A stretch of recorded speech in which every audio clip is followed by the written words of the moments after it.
Hello, hello, hello. It's your new day with Donna Reiners and Dr. Cami Owen, where we solve all the world's problems, or maybe just one. And maybe it's yours. In our 30 minutes, we talk about your emotions and mind and how they tie into your body and spirit. We want you to renew and restore yourself in a world that wants you crazy. And sometimes we even talk about money. Introducing your hosts, Donna Reiners and Dr. Cami Owen.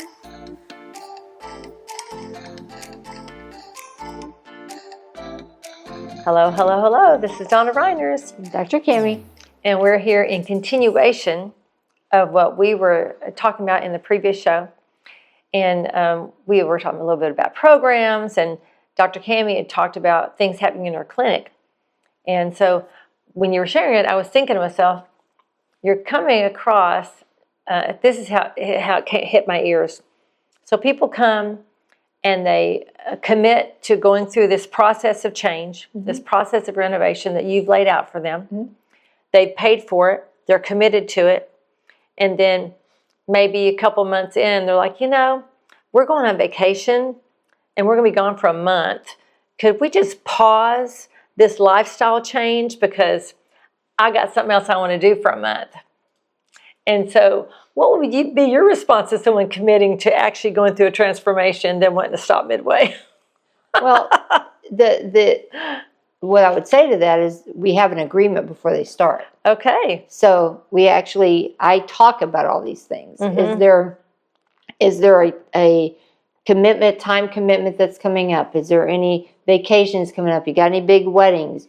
All those things, so we can have an agreement. And then we have an agreement that they're going to allow me to coach them.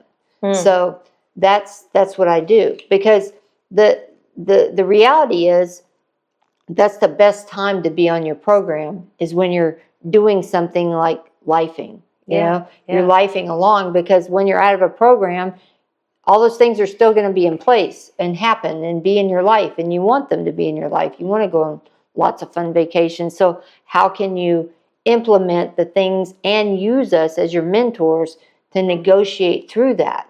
And that's my answer, is this is the best time to be in the program, is when you're off doing your life, so that when challenges come up and now you have somebody to run it by versus just winging it or trying to figure out what am I supposed to do.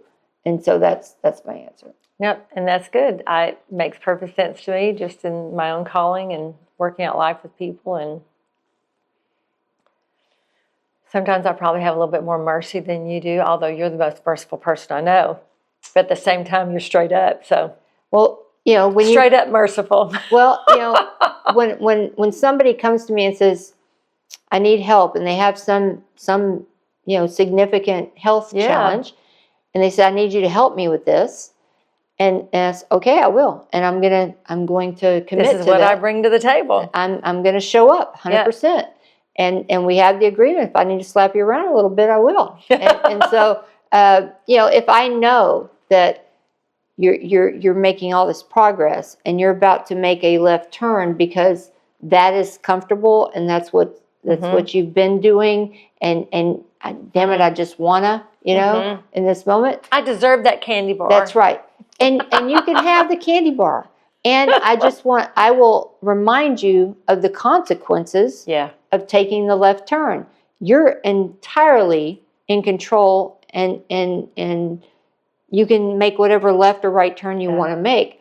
And my job as a coach is to tell you, remember, when you came to me, you requested I coach you, and I said I would, and this is what that looks like.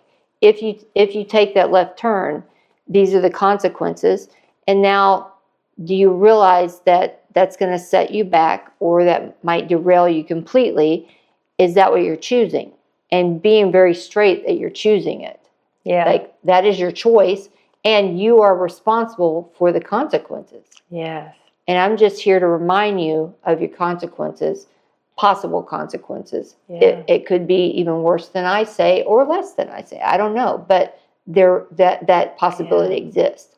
So that's part of my job. I see. as you coming in and asking me, especially if somebody's really, it was funny, I had a couple doing a program together, and they were just doing everything that they were, and then they went on vacation, and then they decided, I'm great, I'm good. I'm great, I feel great, and went on back to old ways. Mm-hmm. And then they came in, and all of the symptoms that they were complaining of before came back.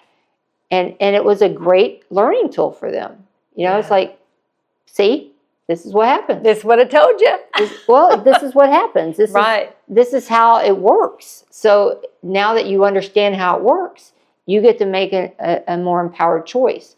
Sometimes, and I do this, sometimes I want that thing, but I also, first I transmute the energy before I eat something or all that. But I also know, okay, here's the consequence. Can I live with that in this moment? Yeah, I can. I'm good. And if that's, you're powerfully choosing like that, then go for it. No, that's good. This is totally, it's going to seem a little different, a little off, but it reminds me of a really close friend. And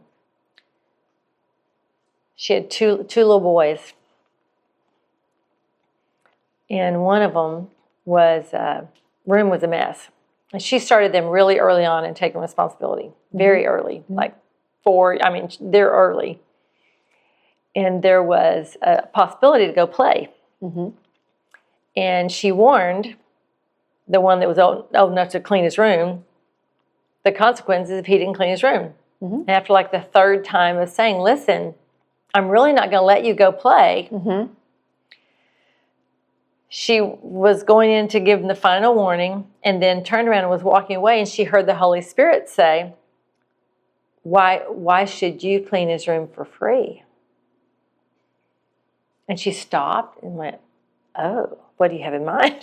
And she turned back around and she basically said, listen, I'll clean your room, buddy, but I don't clean for free. What you going to give me to clean your room? And there was some trains over here. He's like, I'll give you all the trains because, you want the porridge or you want your inheritance. Mm-hmm. Well, in this case, he chose the train, and she said, oh, no, I'm sorry, but that's not enough. I'm more expensive than that, son. Mm-hmm. And so there were some more like cars and things up that were special. Mm-hmm. She goes, I'll take all of those as well. And he's like, okay. So she took all of it. She goes, okay, go play. So he went and played, and she took all of his things, and she took them because they're now her payment. Mm-hmm. For cleaning his room. And then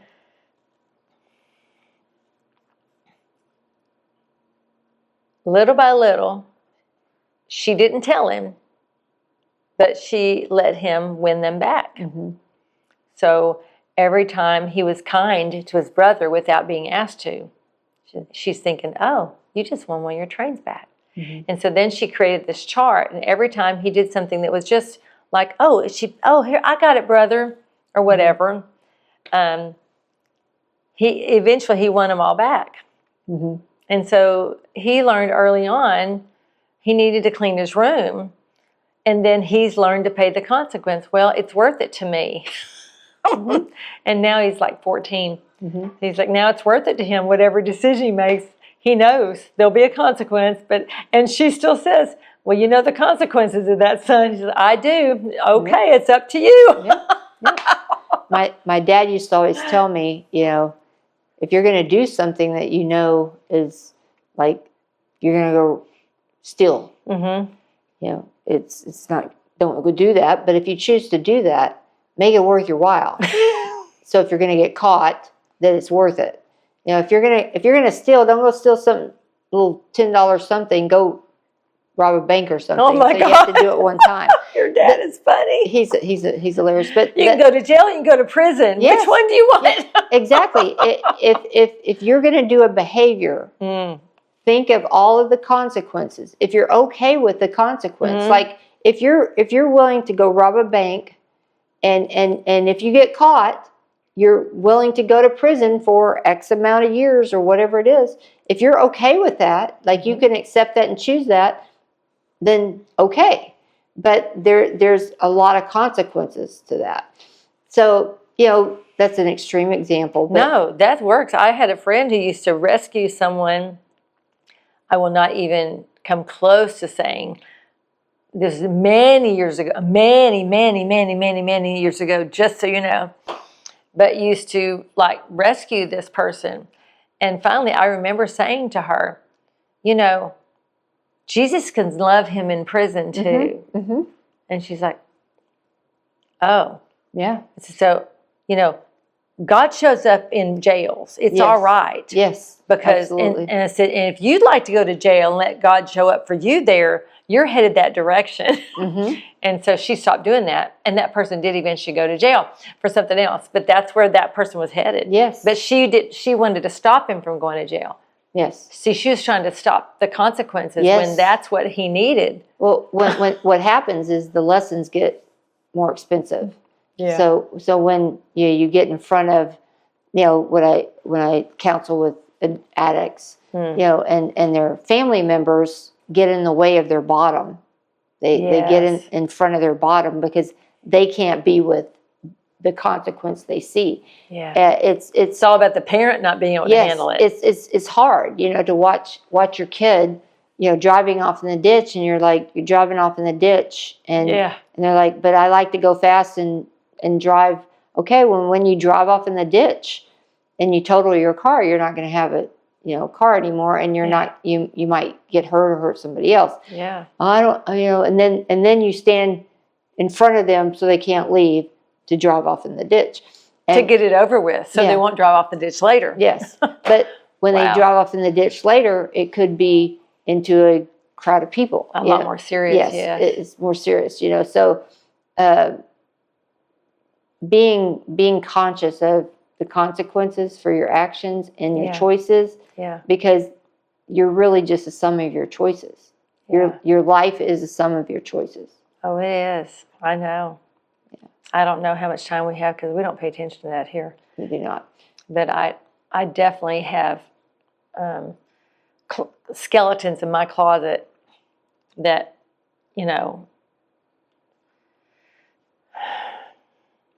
because I do coaching and I'm effective in what I do, but I also have weaknesses. And our greatest weaknesses really are our greatest strengths. Yes. And I have areas where I lack discipline, and they have caused long-term effects. And I'll give you an example. My husband has worked in the same field for almost 30 years. So what does that mean? That means in a corporate arena, he's accustomed to getting up by 5 a.m., getting to work, being there all day long, and that kind of thing. But when I was younger, I had chosen work in, and I did have a different life. I had some tragedies, and I had life that really came, and sometimes you really just don't know what to do. Mm-hmm. But I didn't incorporate those daily disciplines. I did for a number of years.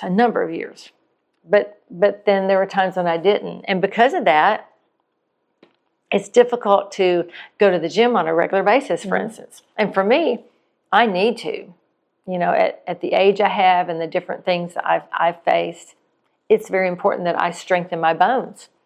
In 10 years, it will be very important that I strengthened my bones for the previous 10 years, Mm-hmm. And so, but that discipline, that just the getting up part, mm-hmm. that discipline, and I get up. I get up early and all those things. I'm just saying I can see weaknesses in those areas because I chose them. And part of the choosing was the way my mom grew us up, and I've had time to correct those things now. I've had time to change the programs and all those things. I've changed a lot of them, but I'm still in process. And I haven't arrived at the place where everything's awesome yet, in the perfection of the disciplines of those kind of things. I'm happy. I'm thankful. I'm on a great adventure. I enjoy the different avenues I take. I enjoy I enjoy that I haven't done the same thing for 30 years because that would not work for me. I enjoy the adventure. I want the adventure. So part of the adventure for me has been not having the discipline of the things I also want. So I either have to pay the price by getting my butt up and getting it moving, or pay the price of not getting my butt up. So in 10 years, I will or will not.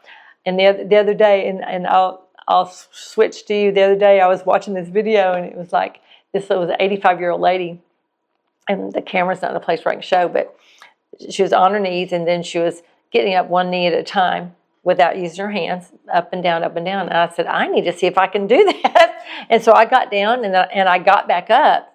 But it was difficult, and my leg was really off balance, and I could have really hurt myself more so because I just had an injury that I'm working through anyway from when we were in Florida together. So anyway, things that we need to do in our real life, you know, that we need to take time for because it'll be helpful for us later. But it's a discipline for me. Yes.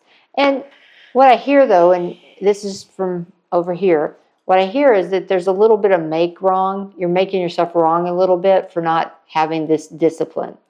And I can tell you from the other side of it, I in many times in my life been very disciplined. I was a competitive bodybuilder. That's discipline. I was a martial artist for a long time. That's discipline.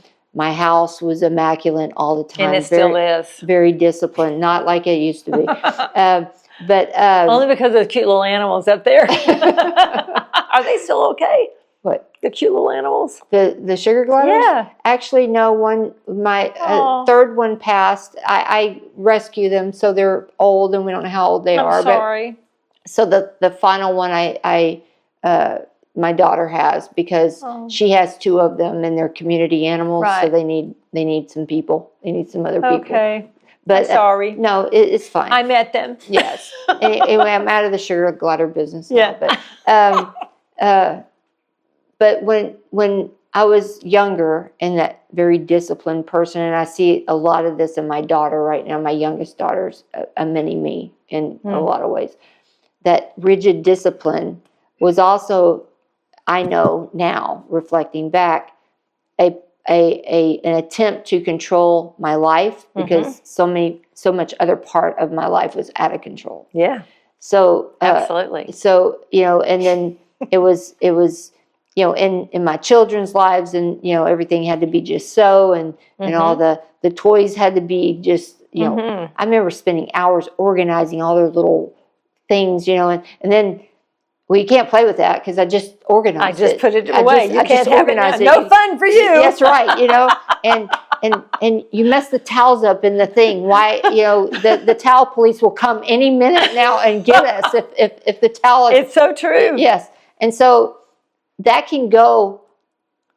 That can have the same kind of consequences as you're saying. It's the greatest strength, greatest weakness thing. Yes. So there's. Balance is what we're talking about. True, absolutely. To have a little bit, I'm now very flexible, and the towels they still look pretty good, but they could be a little wonky, and it's okay, and I can just walk by it and be okay. Versus, I would have anxiety. It would bother you. No, I'd have anxiety over it. I really would. Like if somebody was coming to my house, there's a whole production of making sure everything was just so and all that. And now, I can't care. Which is why we allow you in our home. Because we are free here. Yes, and I love that. I love that it's a welcoming environment when you don't have all that angst and energy around that, We definitely don't have that. I broke that off of him within a year of me moving in when we got married. They're being silly. This house is amazing. I am kidding. We got a river flowing through our house. Well, that's great though, and I have a river of animals now flowing through my house. So it's just, I feel like, Noah's Ark most of the time. But so, being super disciplined or super undisciplined, they all have their consequences. I would just say, the part I would have us really focus on is what are we making wrong? Right. I agree. I do not believe in keeping a record of wrongs. I really don't. Yeah, no, because And I may not communicate it correctly, but because I'm a seer, which means you see, whether it be good or bad, doesn't matter. You just see it. I have observed the consequences of not having the disciplined life, because he's been going to the same gym for a year and a half. He's super strong. He's stronger than the people that are half his age, right? Which in half his age. And had I remained with him, you would be in the same place. I would be in the same place. But a few months ago, again, you'd be physically stronger. And he knows. He's like laughing. He said, "You can come back anytime," because he knows that eventually I'm like, I don't know. Let's try HotWorks. And HotWorks is amazing, by the way. For a little plug for the local people, HotWorks on 99, and God bless America next to the Dunkin' and Donuts. It's an awesome place to go. Tell them Donna Reiners sent you. Kudos for me. 10 people sign up. I get a year free. Anyway, that just came out of nowhere. But I know that I would be showing up every morning. But part of it is, how much time do we have? Okay. This is the other, weaknesses. We're talking weaknesses. But you see, I understand my weaknesses too. I really do. And there's no time to explore this. Maybe we can explore it in the next one. But I am very aware that I need people. Like, me too. Not like a normal person. Like, I can't, I don't have not yet found, I got to watch my words with Dr. Cammie, doggone it, the correction police, even though she's keeping no record. Anyway, that I'm cognizant that when I was born early, that I was left alone a lot. Because I found all that. And I know why my brain is the way it is today. And I have attempted to change it just because that's part of renovation. If you don't like something on the wall, you want to change it. So, I'm like, I want to see if I can fix that or change it or whatever. And I'm cognizant that I'm not happy by myself. I'm just not. Now, keep in mind, your greatest strength is always your greatest weakness. I love to be by myself all at the same time. I could go sit outside for hours and just sit there in complete silence without my phone, anything, and just sit there and be in perfect peace. Let the sun come, and I would leave completely regenerated. But I can also go in a group of people and get completely regenerated. The problem is when it comes to those disciplines, like going to the gym, I'd like a partner. Yeah. I really would. I would like a partner. I realize even in my coaching business, I love it because I love people. And what used to be in our house, we do all those things. We don't do that anymore. We might do it again. I may do something locally. I think it'd be fun. But part of it is because of all of that happened when I was not even yet developed. It is hardwired. It's hardwired. Yeah. And so I'm like, it's a strong weakness. And so sometimes. Is it a weakness though? That you can be by yourself? Because it's a strength. No, my greatest weakness is my greatest strength. I got that covered. You can't even get me there. I got that covered. I'm just saying, because it's my greatest strength, which is why I think I'm effective with some women that really truly want to go deeper. Yeah. Because I really can meet them in the place. Go, yeah, you can. You can get quiet because when you get to know yourself, you're going to love yourself. Yes. Yes. They just don't know they're going to love themselves. That's right. Until they really get close enough to themselves to see how beautiful they really are. Yes.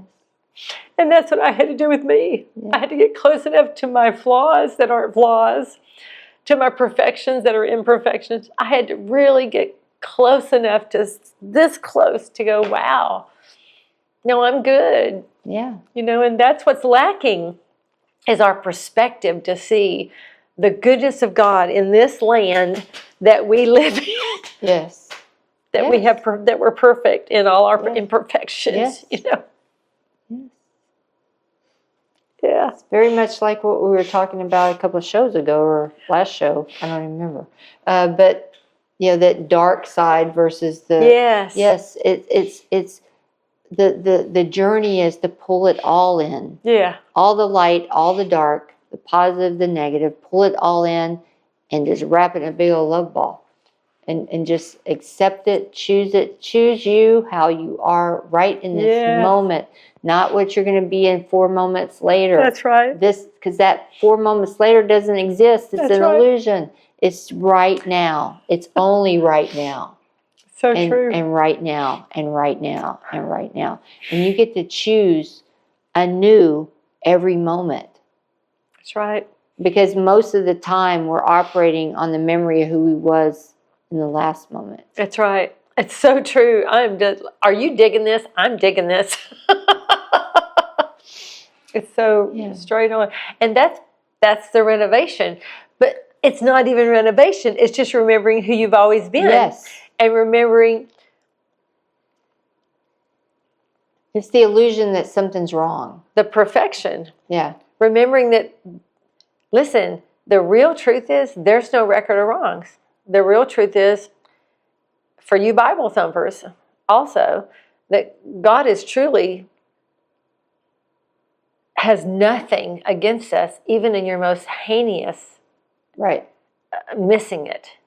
That you might be keeping a record, but there's no record of it in the heart of God. And if we could live as if there's no record in one another and ourselves, that's when you're developing the love for yourself and the love for humanity, when you keep no record of wrong. Right. That's the key. Yes. It's the same as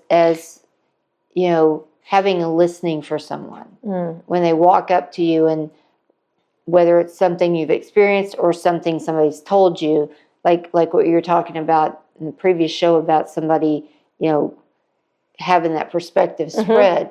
What they did is create a listening for you. Yes. So then when one of those people that may or may not have known you, when they walk up to you, that is who you are for them. That's right. And that's a listening. But if we can get to a place where we can approach everybody, even our husbands, our wives, our family, that we just know.